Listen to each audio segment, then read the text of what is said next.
അസ്സലാമലൈക്കും, welcome back to my YouTube channel. എങ്ങനെയുള്ളൊരു എല്ലാവരും സുഖമല്ലേ? ഞാനും സുഖമായിട്ടിരിക്കുന്നു, അൽഹംദുലില്ലാഹ്.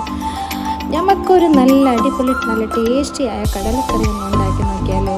അപ്പോൾ ഇത് നല്ലൊരു കടലക്കറി പുട്ടിൻ്റെ കൂടെയെല്ലാം കഴിക്കാൻ പറ്റിയ അടിപൊളി ടേസ്റ്റിയായ കടലക്കറി. അപ്പോൾ ഇത് ഉണ്ടാക്കുന്നത് എങ്ങനെയാണെന്നുണ്ടെങ്കിൽ, ഫസ്റ്റ് കുക്കറിലേക്ക് ഞാനിപ്പോൾ കടല ഇട്ടിട്ട് ഉപ്പും തണ്ണിയും വേത്തി ഞാൻ വേവ് വെച്ച്. അപ്പോൾ ഇത് വേവിട്ട് അത് വേവുന്ന നേരത്ത് നമുക്കൊരു ബനാലയിൽ നമുക്ക് ഇതിലേക്കുള്ള മസാല കൂട്ട് റെഡിയാക്കാം.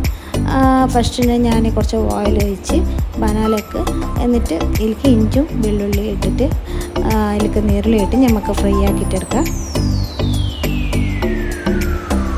അത് ഫ്രൈ ആകുമ്പോൾ തന്നെ ഞാനൊരു പാതി കടി തേങ്ങ അതിലേക്ക് തന്നെ ഇട്ട് കൊടുക്കുന്നു. എന്നിട്ട് ഒരു ഗോൾഡൻ ബ്രൗൺ കളർ പറഞ്ഞു അതുവരെ നമുക്കൊന്ന് ഫ്രൈ ആക്കാം.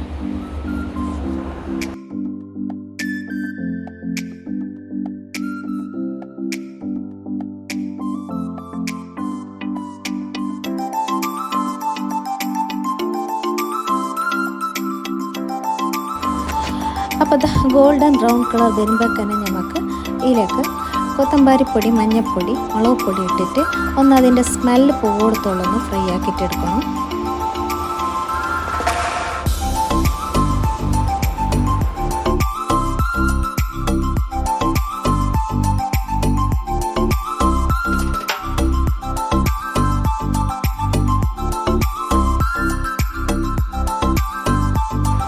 അപ്പോൾ അതാ ഇത് റെഡിയായിന്.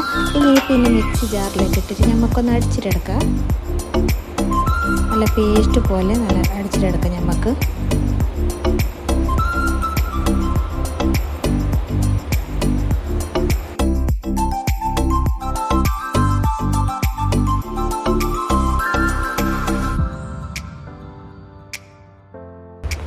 അപ്പോൾ അത് നമുക്ക് മിക്സിയിൽ അടിച്ച് മസാല റെഡിയായി.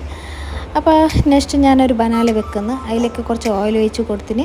അതിലേക്ക് പാതി നീരുള്ളി, പാതി ടൊമാറ്റോ, ഒരു കായമുളക്, കുറച്ച് ഉപ്പിട്ടിട്ട് ഞാൻ നല്ലോണം ഫ്രൈ ആക്കിയിട്ട് എടുക്കുന്നു.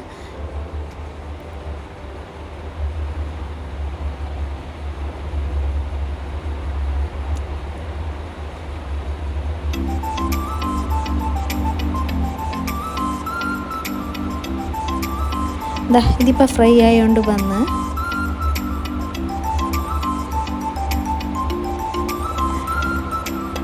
അപ്പോൾ അത് ഫ്രൈ ആയിക്കൊണ്ട് വരുമ്പോൾ നമുക്ക് നമ്മൾ മസാല ഉണ്ടല്ലേ അത് ഇതിലേക്ക് ഒഴിച്ച് കൊടുക്കാം. അതിലേക്ക് നമുക്ക് തണ്ണിയും വേത്തിട്ട് ഒരു പോലെ ആക്കിയിട്ടെടുക്കാം.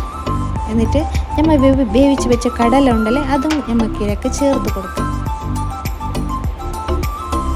ഇപ്പം നമ്മൾ നല്ല അടിപൊളിയായ കടലക്കറി റെഡിയായതിന് ഇനിയിലേക്ക് വേണ്ടിയുള്ള താളിപ്പ് റെഡിയാക്കിയിട്ടെടുക്കാം. അതിലേക്ക് ഞാൻ കടുകും പിന്നെ നമ്മളെ ചുവന്ന മുളക് ഉണ്ടല്ലേ അതും ഞാൻ കട്ടാക്കിയിട്ട് ഇടുന്നു. പിന്നെ വേണ്ടവർക്ക് കറിച്ചപ്പുണ്ടല്ലേ, കറി ലീവ്സ് അതും നമുക്ക് ചേർക്കാം. ഞാൻ അതില്ലാത്ത കൊണ്ട് ഞാനത് ഇട്ടിട്ടില്ല. ഇപ്പോൾ ഇതാ ഇതിലേക്ക് ഒഴിച്ച് കൊടുക്കാം. അപ്പോൾ ഇതാ നല്ല അടിപൊളിയായ ടേസ്റ്റിയായ കടലക്കറി നമുക്ക് റെഡിയായിന്. ഇത് നമുക്ക് പുട്ടിൻ്റെ കൂടെല്ലാം നമുക്ക് കഴിക്കാം. അപ്പോൾ നിങ്ങൾ ഒരിക്കൽ ട്രൈ ആക്കി നോക്കി. അപ്പോൾ ഇഷ്ടമായെങ്കിൽ ലൈക്കാക്കി, ഷെയർ ആക്കി, സബ്സ്ക്രൈബ് ആക്കി, കമൻറ്റ് ആക്കി. ബൈ.